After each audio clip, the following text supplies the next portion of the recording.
పెద్దలు మనందరికీ కూడా అత్యంత ప్రియమైనటువంటి వ్యక్తి, మనందరికీ మార్గదర్శకుడు, అదే రకంగా సమాజాన్ని అవపోషణపడినటువంటి వ్యక్తి మానేశ్వరి కాంశీరామ్ గారి యొక్క అడుగుజాడలు నడిచినటువంటి ఈ రోజుకు కూడా మనందరినీ నడిపిస్తున్నటువంటి వ్యక్తి ఇద్దరు నారగోని గారికి లోక్ నాయక్, జననాయక్ కర్పూరి ఠాకూర్ గారు, అదే రకంగా భారతరత్న కర్పూరి ఠాకూర్ గారి యొక్క 101వ జయంతి సందర్భంగా ఈ రోజు ఇక్కడ కార్యక్రమానికి మనందరం కూడా ఆహ్వానించినందుకు వారికి, అదే రకంగా జననాయక్ కర్పూరి ఠాకూర్ ఫౌండేషన్ ముఖ్య నాయకులందరూ కూడా పేరు పేరున కృతజ్ఞతలు, అదే రకంగా ధన్యవాదాలు తెలియజేస్తా ఉన్నాం. మీరందరూ కూడా ఇక్కడికి చేరుకోవడం అంటే ఇక్కడ వారితో పాటు అనేక మంది పెద్దలు కూడా, బాలకృష్ణ గారు, అదే రకంగా అనేక మంది పెద్దలు కూడా, స్వామీజీ గారు, అందరూ కూడా చాలా మంది పెద్దలు ఇక్కడ ఉన్నారు. వాళ్ళందరికీ కూడా పేరు పేరున నేను ప్రత్యేక ధన్యవాదాలు తెలియజేస్తూ, ఇవాళ కొన్ని విషయాలు ఏంటంటే మీకు చాలా స్పష్టంగా తెలియజేయదలుచుకున్నాను. ఎందుకంటే కర్పూరి ఠాకూర్ గారి యొక్క చరిత్ర గురించి వాళ్ళ ప్రతి ఒక్కరు కూడా విచారిస్తున్నా, లేకపోతే వాళ్ళ గురించి తెలుసుకోవడానికి ప్రయత్నం చేస్తున్నా, లేకపోతే అనేక ఇవాళ ట్రెండింగ్ అయిందనండి వాళ్ళ రాష్ట్రం మీద, దేశం మొత్తంలో కూడా ఇవాళ కర్పూరి ఠాకూర్ గారి యొక్క చరిత్రను ప్రతి ఒక్కరు కూడా సెర్చ్ చేసేటటువంటి ఒక ట్రెండింగ్ అంశంగా వారి యొక్క జయంతి ఇవాళ జరుగుతా ఉంది.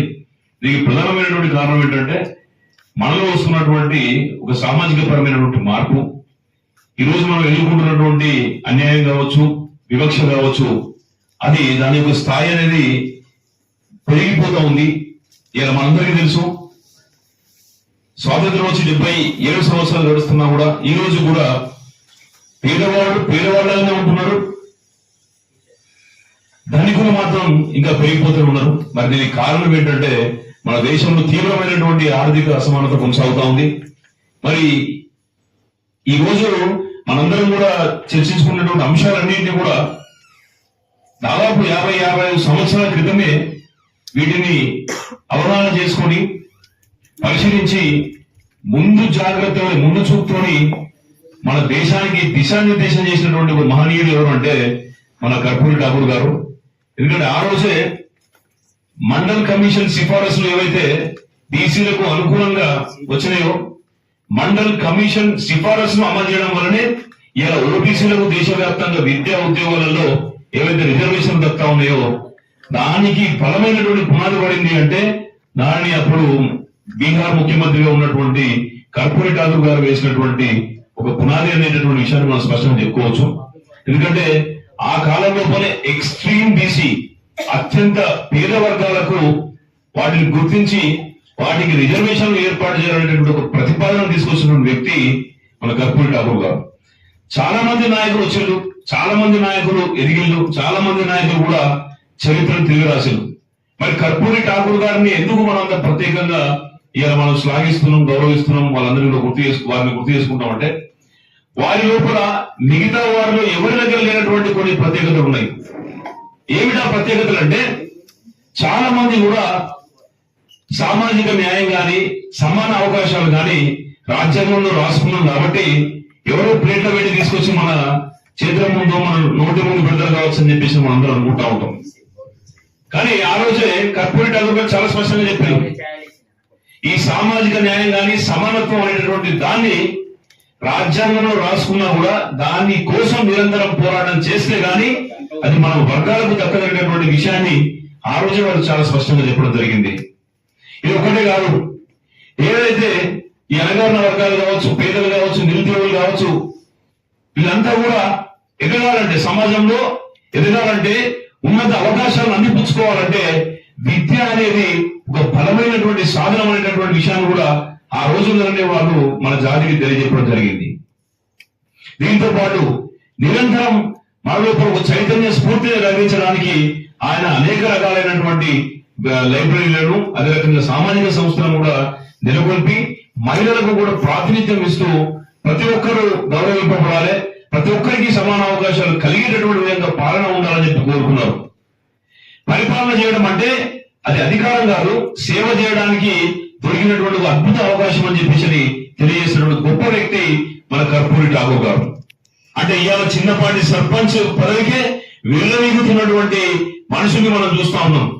కానీ ఆ రోజు ఒక అత్యంత పేదరికంతో కూడినటువంటి కుటుంబం నుంచి వచ్చి ఒక క్షౌర వృత్తిని కొనసాగిస్తున్నటువంటి కుటుంబం నుంచి వచ్చిన వ్యక్తి కూడా 2 సార్లు బీహార్ లో ముఖ్యమంత్రి కాగలిగిందంటే ఆయన దగ్గర ఉన్నటువంటి దృఢచిత్తం కావచ్చు, సంకల్పం కావచ్చు, పట్టుదల కావచ్చు, మొక్కలోని ఆత్మస్థైర్యం కావచ్చు, అనుకున్నది సాధించే వరకు వదిలిపెట్టినటువంటి నైజం కావచ్చు. ఇవన్నిటిని కూడా మనము అర్థం చేసుకోవాల్సిన అవసరం ఉంది. అవన్నిటిని కూడా మనం ఆయన నుంచి నేర్చుకోవాల్సిన అవసరం ఉన్నది. మరి ఇవన్నీ చెప్పుకుంటూనే మనము కూర్చున్నామా, లేకపోతే మన సమకాలీన పరిస్థితులు ఏ రకంగా ఉన్నాయో కూడా ఒకసారి నిమరు వేసుకున్నాం అనేది మనం ఆలోచించుకోవాల్సిన అవసరం ఉన్నది. మరి 55 సంవత్సరాల క్రితమే ఒక మారుమూల ప్రాంతం నుండి విద్యార్థికుడు కాకపోయినా, అవకాశాలు లేకపోతే పరిస్థితులు సహకరించకపోయినా కూడా పట్టుబట్టి మరి రాజ్యాధికారాన్ని చేతబట్టి తన వర్గాలకు న్యాయం చేసినటువంటి ఆ మహనీయుడు 55 సంవత్సరాల క్రితమే మనకు సూచించినటువంటి మార్గాన్ని ఈ రోజు కూడా మనం అందిపుచ్చుకోవడానికి, ఆ దిశగా ప్రయాణం చేయడానికి మనం ఇప్పటికీ కూడా వెనుకాడుతూనే ఉన్నాం. దీనికి కారణం ఏంటంటే మన కారణం స్పష్టంగా ఉపడతా ఉంది.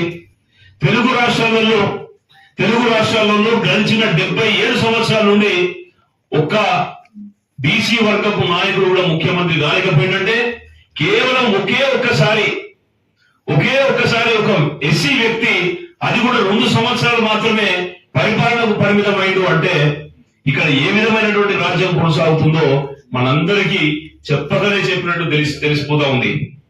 మరి ఇంత దయనీయమైనటువంటి పరిస్థితి మన కళ్ళ ముందే కళ్ళాడుతున్నా కూడా మనం మాత్రం ఏ మాత్రం కూడా పట్టింపు లేకుండా, ఏ మాత్రం కూడా ఆలోచన లేకుండా, ఏ మాత్రం చైతన్యం లేకుండా గొంగడి నాది కాదు, చెప్పులు నాయి కాదు అనేటటువంటి విధంగా మనం వ్యవహారం చేస్తా ఉంటే మరి ఏ ఒక్క కారణం కోసం, ఏ ఒక్క లక్ష్యం కోసం, ఏ ఒక్క సిద్ధాంతం కోసం మనందరం ఇక్కడ కూర్చున్నామో ఒకసారి మనందరం కూడా పునః పరిశీలించుకోవాలి, ఆత్మ పరిశీలన చేసుకోవాల్సిన అవసరం ఉన్నది.